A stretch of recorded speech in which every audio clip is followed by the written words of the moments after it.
sem ela não existiria vida. Porém, o contato e a exposição da água poluída e contaminada neste estado provoca muitas doenças. A seguir, daremos maiores esclarecimentos sobre a água poluída e contaminada. Apresentaremos soluções para estes problemas e cuidados com a água potável. Este é o Riacho do Silva, localizado aqui em Bebedouro. Também era para receber água da chuva. No entanto, segundo o IMA, esta água está poluída e contaminada com um grande teor de cloriformes fecais, fezes e outros, já que recebe muitos esgotos sanitários.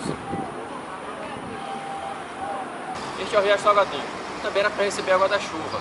No entanto, segundo o IMA, esta água está poluída e contaminada e se diferencia dos outros por ter um grande teor de matéria orgânica, bactérias e fungos, já que recebe resíduos de hospitais, postos de gasolina, lanchonetes, residências e outros.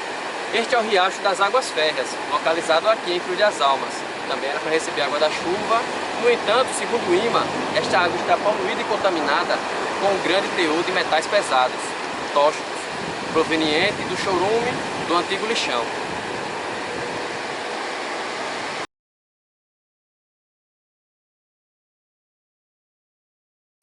Qual a diferença da água poluída para a água contaminada? Na realidade, existe diferença, né? E certas pessoas às vezes não entendem o que é uma água poluída e uma água contaminada. Por exemplo, nem toda água poluída ela é contaminada, mas toda água contaminada é uma água poluída. Por exemplo, a água para o consumo humano ela tem que ter no máximo até 250 mg por litro de cloreto, que é a portaria 2914 que ela estabelece esse limite. Então, acima de 250 mg por de cloreto já é uma água poluída. Baseado nessa poluição, por exemplo, levando em consideração a contaminação ela já representa a quantidade de micro-organismos presente na água. Ou seja, a água poluída ela tem determinada concentração superior a 250 mg por litro, ela pode ter e pode não ter algum micro-organismo. Se a gente levar em consideração, por exemplo, os coliformes fecais, que hoje é o dia a dia que acontece a poluição de carga orgânica, principalmente de esgoto sanitário. Quem sabe que o esgoto sanitário ele é proveniente a maior carga orgânica em cima de coliforme.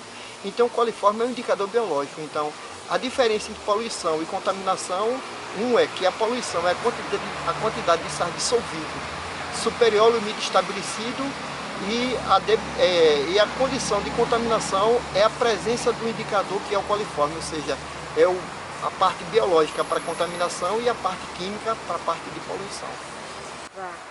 Como se dá a contaminação e poluição da água do lençol freático no caso do lixão? A gente sabe que o lixo ele contém muitas substâncias, não é, inorgânicas. E essas substâncias inorgânicas, elas indicam a presença de micro-organismos, principalmente os micro-organismos patogênicos, aqueles que vêm causar problema de saúde ao ser humano. Então, na verdade, por esse lixo chegar no aterro sanitário ou no lixão, então, consequentemente, a quantidade de bactérias presentes ali dentro, então vai, por a condição de chuvas, umidade do lixo, vai penetrando no lençol freático, aí com certeza vai contaminar a água subterrânea. Então, nesse caso, a gente parte da premissa que a água subterrânea, ela tanto é poluída como contaminada, porque no lixo contém tantas substâncias inorgânicas, que são as substâncias físico-químicas, e contém a presença do micro-organismo. O que é de fato o saneamento básico? O saneamento, na realidade, o saneamento ele envolve o segmento de abastecimento de água, esgotamento sanitário, drenagem e coleta de lixo, coleta de resíduos sólidos. Então, é importante ver que isso é um pacote, né, de ações que visam a saúde pública, né, e o bem-estar da população. Então, muitas pessoas se referem a saneamento só como esgoto, mas na realidade, drenagem, abastecimento de água e coleta de lixo é o que chama de saneamento básico. Qual a sua importância? Ele é fundamental para a saúde das pessoas, para a qualidade de vida, né? Para a própria vida na cidade. Você vê essa questão da coleta de lixo, né? Além da saúde pública, o mal-estar que se cria, o visual, a questão de uma cidade que com chuva se alaga, né? Tem grande alagamento, dificulta a movimentação. Então, ele envolve tudo, o abastecimento da água em quantidade, água em qualidade, quer dizer, aí esquecendo da saúde pública, mas o conforto de você ter água a todas as 24 horas por dia, de você ter um esgotamento sanitário que funcione, que não tenha desconforto, né? Então ele envolve, além da questão da saúde pública, o bem-estar da população, da sociedade de uma forma geral. Wallace, a nossa capital possui os 3 tipos de sistema de esgoto? Não, e quais são eles? Não, na realidade o nosso sistema é o sistema chamado separador absoluto, é o sistema onde a rede de esgotamento sanitário é só para receber esgoto. Existe o unitário, quer dizer que ele recebe uma tubulação de grande diâmetro para receber água e receber também esgoto. Água de drenagem, é uma tubulação para receber a drenagem e esgotamento sanitário. E tem também um misto, mas a gente não tem aqui no nosso estado nenhum desses, aliás, nenhum desses outros, nem de unitário, nem o misto. Nós temos o separador absoluto. É por isso que às vezes gera conflitos. Água de rebaixamento do lençol freático nas construções de edifícios querem colocar na rede de esgoto. Não pode colocar, porque senão a nossa rede não foi dimensionada para receber nenhuma outra contribuição que não seja a de esgoto. Então, pessoas que devidamente colocam água de chuva dos telhados, da residência, no esgotamento sanitário, está contribuindo para um mau uso, uma má utilização dessa rede que é a separador absoluto. Ela é só para utilizar para esgotamento sanitário. Como funciona, de uma forma geral, o emissário submarino? De uma forma geral, o emissário submarino ele sai coletando todo o esgoto ali, digamos, vindo de Cruz das Almas. Já hoje a Cariacica e Cruz das Almas já estão com rede implantada, mas ainda está fora de operação, porque falta a construção do elevatório. Mas ele vem de toda essa parte norte da cidade, se dirige é conduzido até a Praça Laios, da Praça Laios até a estação 13 de Maio, estação elevatória 13 de Maio, da 13 de Maio até o emissário submarino. Então, tem também a estação elevatória do Salgarinho, e na parte sul da cidade existem também estações elevatórias lá no Dique Estrada, lá no Trapiche. Isso tudo sai juntando esse esgotamento sanitário, chegando no emissário submarino. Ele passa pelo um tratamento preliminar, que são grades finas e grosseiras, caixa de areia, depois é conduzido até o mar. É importante ressaltar que aquele pia, aquela ponte que a gente vê, ela tem 800 metros de extensão, mas ali o esgoto não é lançado naquele ponto. Ele mergulha, a tubulação vai pelo fundo do mar, mais 2.800 metros, e aí é onde no final ele é lançado e através de corrente marítima, 15 metros de profundidade, é onde a tubulação final dela.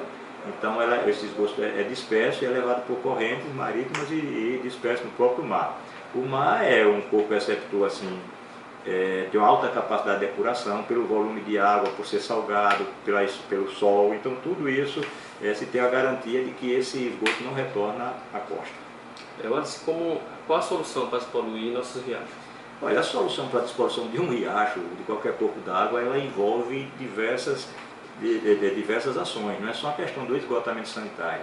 E o lixo, a gente sabe que as pessoas têm costume de jogar lixo nos riachos e no rio.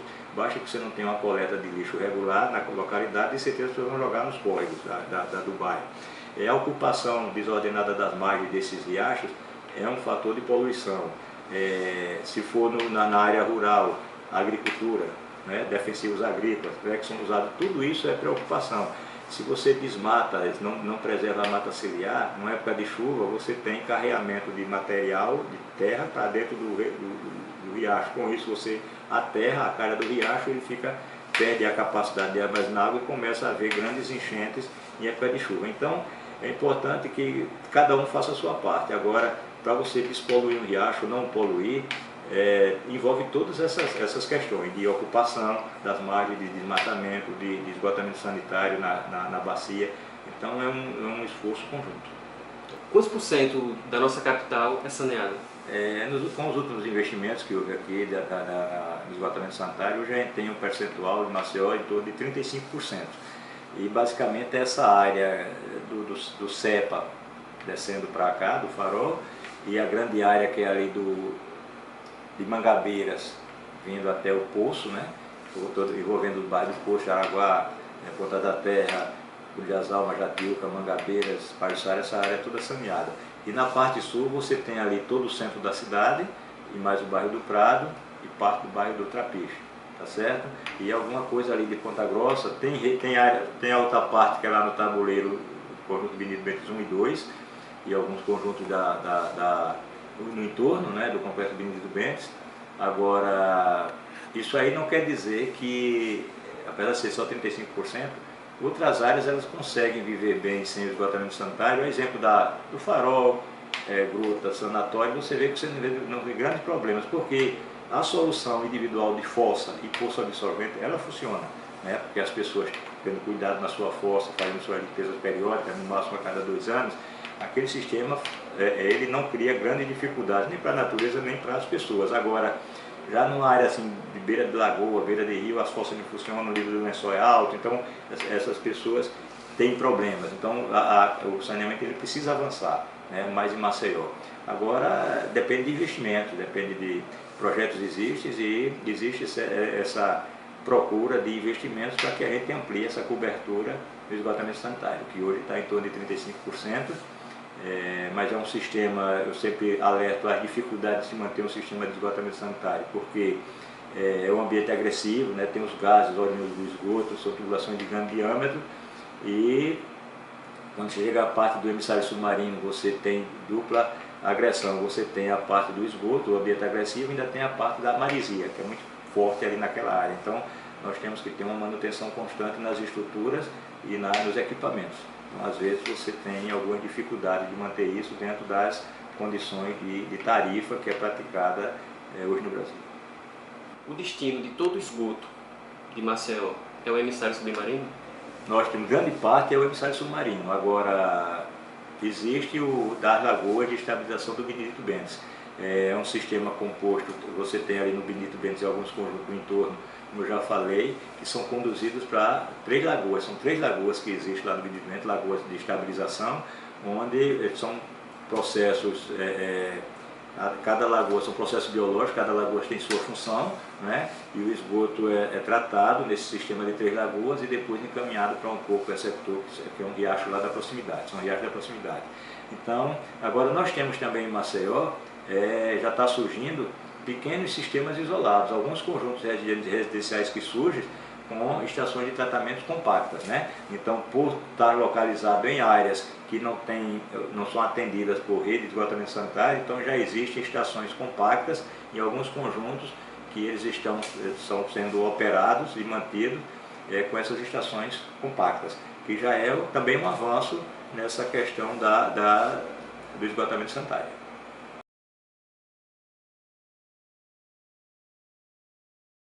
Qual a importância do saneamento básico?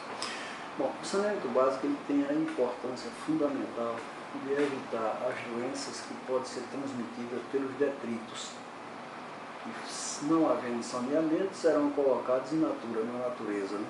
Então, o saneamento básico inclui drenagem correta de esgotos, água encanada, água tratada encanada, coleta de lixo, aterro sanitário, enfim, ou qualquer outro método que não seja o tradicional e grosseiro lixão.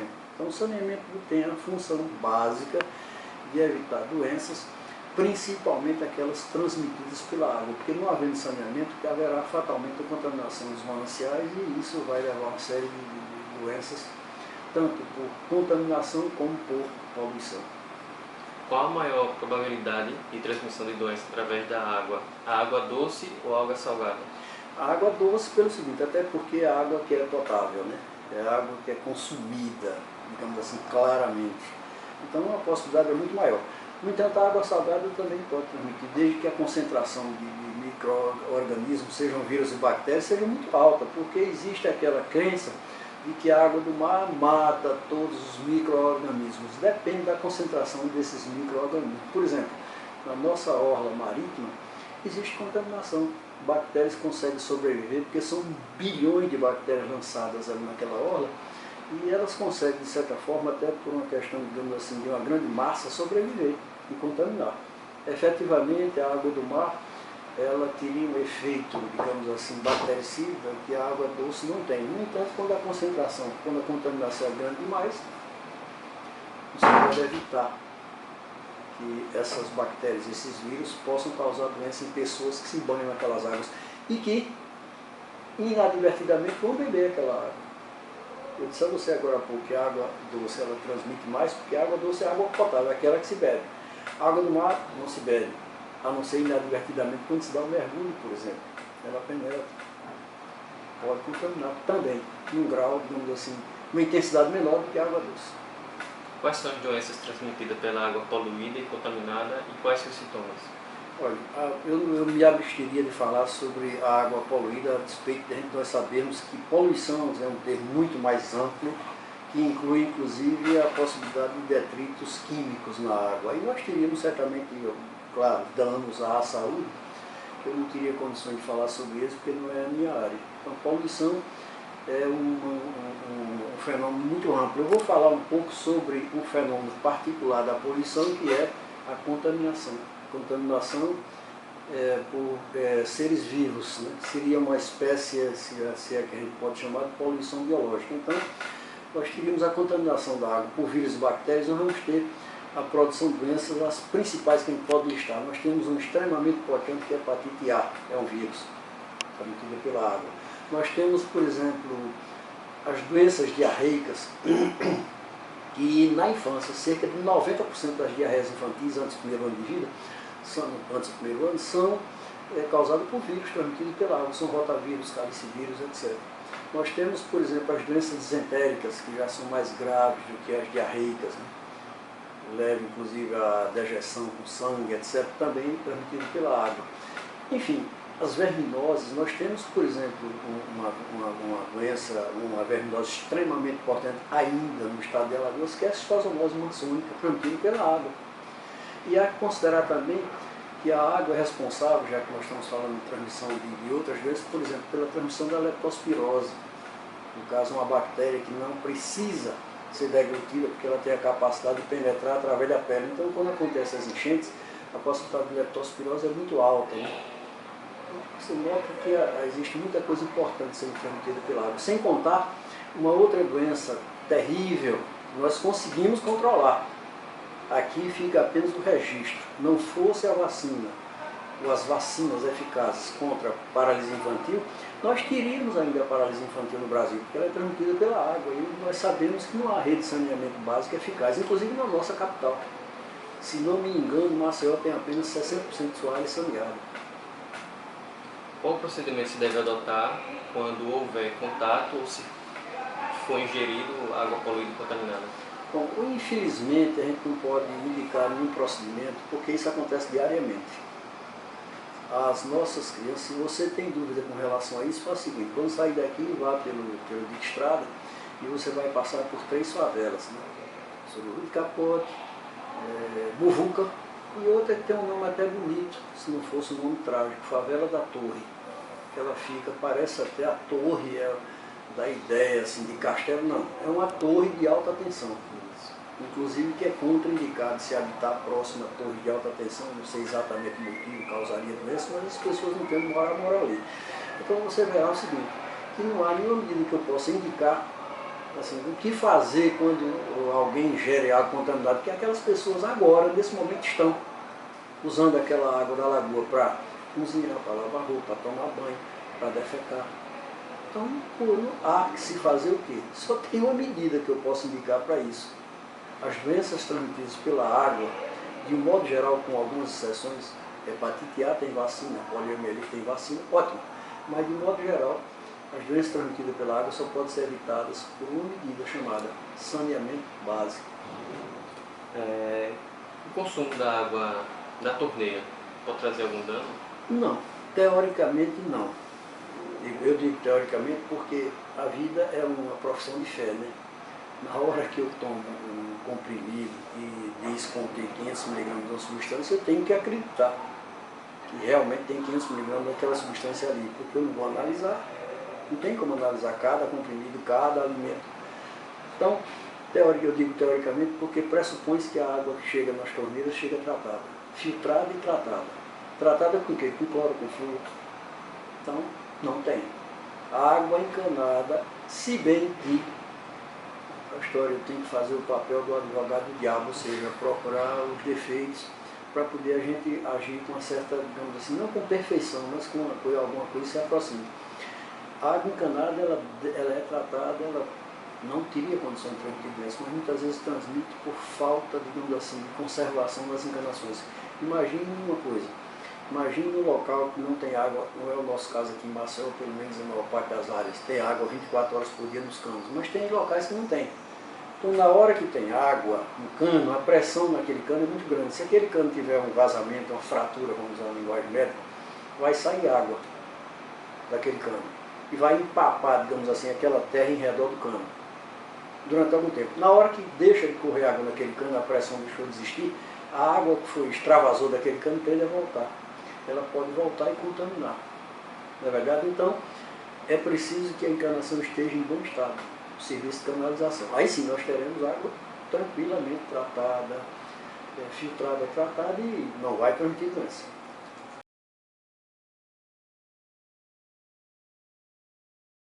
Quais cuidados devemos tomar com a exposição da água potável? Bom, primeiro, toda água potável ela deve ter um residual de cloro. Esse residual de cloro ele é estratégico, importantíssimo, né? Então, todas as vezes que você pegar um copo de água e perceber cheiro de cloro, dê graças a Deus e tome sem erro, sem medo. Isso é sinal que o cloro, que é um excelente bactericida, fez o serviço dele, tornou aquela água absolutamente potável, retirou e matou todas as bactérias que ali existiam e ainda está sobrando, né? E ele está indo embora, está evaporando. O cloro tem essa característica, ele é excelente bactericida e ele é instável, ele evapora com facilidade. Isso faz com que a gente sinta o cheirinho dele. Ele não faz nenhum mal à saúde humana, principalmente nas proporções que tem na água de beber, na água potável, e é a garantia de uma água absolutamente sã, potável, sem nenhuma possibilidade de contaminação. Os cuidados para se ter água é evitar ao máximo a guarda de água por grandes tempos, né? Seja em tambores, reservatórios. Os reservatórios que existem nas casas precisam passar por limpezas periódicas com água sanitária, que é cloro, né? Limpezas periódicas, 6 meses, dar uma arrumada, dar uma limpeza, garantir a estanquidade e a sanidade desses reservatórios para que você consiga beber água de qualidade. Uma coisa importante que eu gostaria de lembrar é o seguinte: às vezes algumas pessoas, né, ficam imaginando que não, eu não tomo água da Casal, que não é segura, então bebo água de garrafão, água mineral. Bom, eu, por definição, bebo água da Casal, né? Eu tenho na minha casa, no meu apartamento, eu tomo água da Casal, por dever de ofício. Se eu não acredito na água que eu produzo, que eu entrego à população, eu não tenho como continuar fazendo isso. Então eu tenho que usar a nossa água para garantir que não tem problema. Isso não é uma coisa absurda, não é um risco, né? Se você imaginar quantas pessoas têm poder econômico, têm dinheiro para comprar um garrafão de água todo dia, tem condições de se manter e manter a sua família com água mineral. Olha para a rua, olha para as pessoas, olha para a nossa população. Pouquíssimas são as pessoas que têm condição de garantir só água mineral para suas famílias. Hoje a enorme, a maioria, total, a enorme maioria das pessoas bebe água da Casal, utiliza-se de água que vem das redes de abastecimento. E se ela tivesse um problema, se houvesse algum tipo de contaminação, se houvesse qualquer tipo de risco, nós teríamos uma epidemia geral, porque isso entra na rede, é distribuído, todo mundo está bebendo água daquele instante. Então, uma contaminação, se houvesse algum tipo de contaminação, todas as redes estariam contaminadas, todas as casas teriam sido contaminadas, todos os reservatórios, todas as torneiras. Então, nós teríamos de um dia para outro uma enorme epidemia. coisa que é garantida, né, pela inexistência de uma epidemia dessa, pelo nosso sistema de água que abastece toda a cidade. Então a água da cidade é potável, é garantida, recebe o tratamento adequado, tem o cloro necessário, estabelecido nas normas do Ministério da Saúde, e deve ser cuidado, deve ser guardado com cuidado para que não sofra contaminações. Quais outros tipos de cuidado e tratamento a população deve adotar? Bom, a princípio esses que eu falei, que é manter a água protegida, guardada, não colocar canecos, né, coisas dentro, entrar dentro das caixas d'água, dos registros, colocar vasilhames lá dentro. Isso deve ser feito tudo fora, com torneiras, em pias, de maneira adequada. E também não deixar a água guardada muito tempo, não exagerar com o uso da água indevida. E tendo qualquer dúvida, gotinhas de, algumas gotinhas de hipoclorito de sódio, que acabam e que tem o seu efeito radical nas bactérias que eventualmente possam ser utilizadas. Eu lembro também do problema com a contaminação dos vasilhames. Não adianta você ter uma água excelente se você tem um copo sujo, um copo contaminado, um copo que passou na boca de todo mundo, que eventualmente está na mão de alguém que está doente. O vasilhame também é algo que deve ser ter muito cuidado, lavado com cuidado e garantida a sua adequada estanqueidade, sanidade.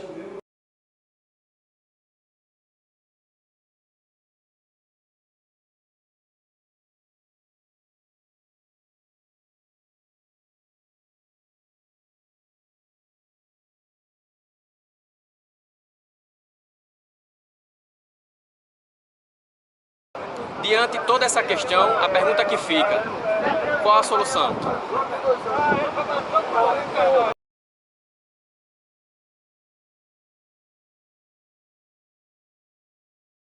O que se entende no Brasil por saneamento básico? Bom, saneamento básico, de acordo com a Lei 11.445 de 2007, são 4 ações de saneamento que envolvem ou atingem de maneira direta o homem urbano. São elas: o abastecimento de água, o esgotamento sanitário, a drenagem urbana e a questão do recolhimento e afastamento de resíduos sólidos.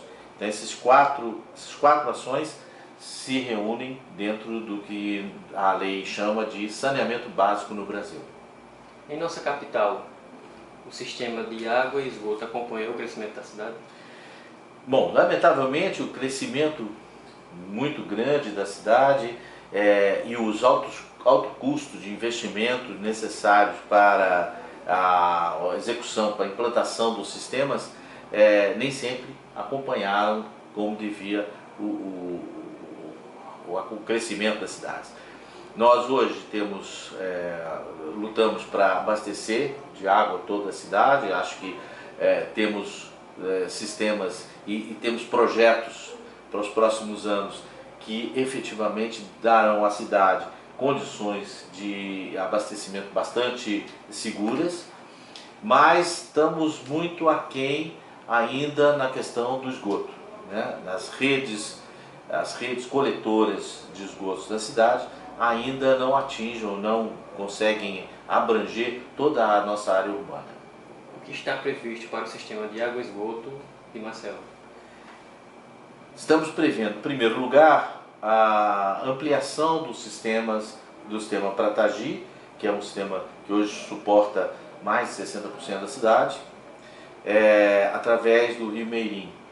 Então há um projeto de transposição do Meirim que abastecerá então com segurança a maior parte da cidade, continuando a receber água do Riacho Aviação, e do Catolé, além de alguns poços que abastecem especificamente regiões da cidade.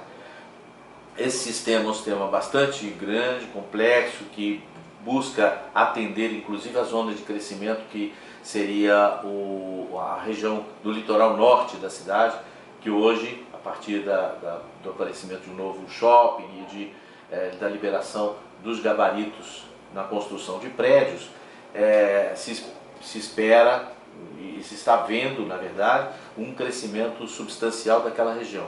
Então nós temos que ter cuidado e já estamos trabalhando, a Casal trabalha no sentido de dar uma solução para aquilo, para aquele atendimento, para aquela população que vai estar lá nos próximos anos. Como deveria ser feito o sistema de esgotamento para despoluir nossos riachos? Bom, a primeira coisa, a coisa mais importante para fazer qualquer trabalho de despoluição de áreas urbanas é efetivamente urbanizá-las. A existência de ruas, de um processo urbano que permita a vida humana de maneira adequada, ela é condição fundamental para a prestação de todos os serviços públicos, seja ele o bombeiro, o corpo de bombeiro, a entrada de uma ambulância, a polícia, e seja o esgoto, a água, o lixo ou a drenagem. Então todos esses serviços, eles pressupõem uma área urbanizada. Isso é fundamental para o nosso trabalho. Infelizmente nós temos áreas dentro de Maceió que têm dificuldades grandes com isso. E coincidentemente são de lá que saem os nossos rios mais poluídos, aqueles que têm mais problema. Buscar alternativas para isso.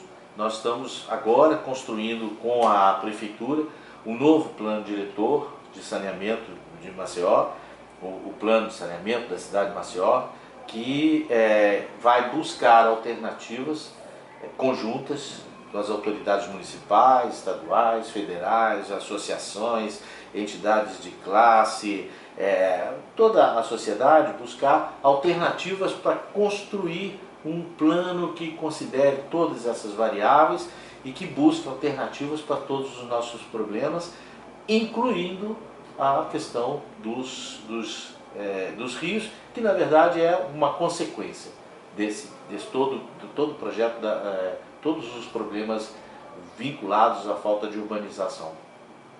O emissário é um sistema utilizado? Sim, o emissário de Maceió é um sistema fundamental, que há 25 anos opera sem dificuldades, sem maiores consequências, não há notícias de um problema criado por ele, um problema ambiental gerado por ele. Ao contrário, ele tem dado destino adequado a todos os outros que chegam lá. Eles têm dificuldades operacionais, nós lutamos permanentemente no sentido de colocá-lo em operação, de mantê-lo em operação. Precisamos melhorar uma série de procedimentos, de equipamentos e materiais que utilizam o emissário submarino, mas ele é ainda, inclusive, e isso foi assegurado pelo relatório emitido pela OMS, a Organização Mundial de Saúde, junto com a Agência de Saneamento do governo americano, num relatório emitido agora em 2011, em que se mostrou, ou se assegurou, a correção da solução de emissário submarino para a cidade litorânea, emissário submarino longo, como é o nosso caso, para a cidade, como solução adequada para as cidades litorâneas. Então isso é importante, é um equipamento extremamente importante que a cidade de Maceió tem e deve ser adequadamente valorizado. Qual o padrão brasileiro de esgotamento sanitário? Desde Dom Pedro, que por decisão histórica, naquela época, voltada à questão do Rio de Janeiro, Dom Pedro I decretou que o nosso sistema seria o separador absoluto. É um sistema que nasceu nos Estados Unidos, a partir de demandas americanas, e que foi adotado 2, 3 anos depois, aqui na época do Império, que define que esgoto deve ser absolutamente separado de água de drenagem. Então, todas as águas manipuladas, ou seja, águas que têm contato humano, utilizadas, né, pelas pessoas, elas devem ser separadas daquelas águas que são originárias de chuva ou de sistemas de drenagem. Águas de telhado, de pátio, de rua, todas essas águas de chuva que caem, elas devem ser dirigidas para o sistema de drenagem, que é absolutamente diferente, estanque, não há nenhum contato com o sistema de esgotamento sanitário, que reúne as águas de banheiros, chuveiros, vasos sanitários, máquinas de lavar roupa, tanques de lavar roupa, pias de cozinha, pias de lavabos. Então essas águas servidas, todas elas são encaminhadas ao sistema de esgoto e não podem entrar em contato com a água de drenagem, que também não deve, de forma nenhuma, ser dirigida para dentro do esgoto sanitário.